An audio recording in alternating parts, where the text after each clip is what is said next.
just filming because it's so windy here today, and I'm trying to show the difference in the types of trees and how the wind affects them. You can see the gum trees over the back there are blowing wildly, and this is mine in the back corner here, waving around like a waving thing. Most of my trees are still at the moment because they haven't got leaves. And you can see there's quite a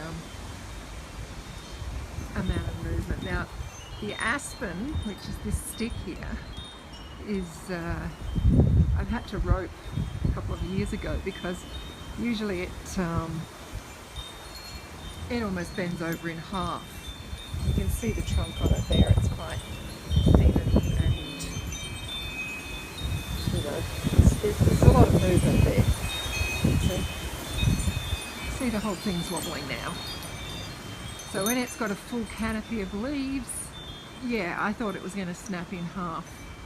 So it's now roped. Okay, and I just want to bear with me while we walk through here. Now this is a mountain ash, it's like a weed here. And see all these are what's been dropping over the last few windy days we've had. And that's my dog. She wants me to kick the ball, but then she snatches it away. Here we go. Now this is my oak tree.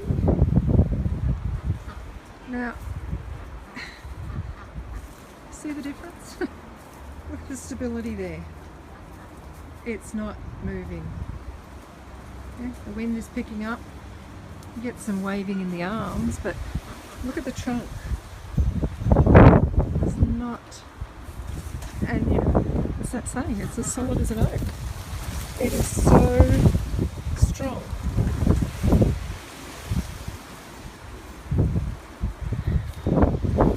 Anyway,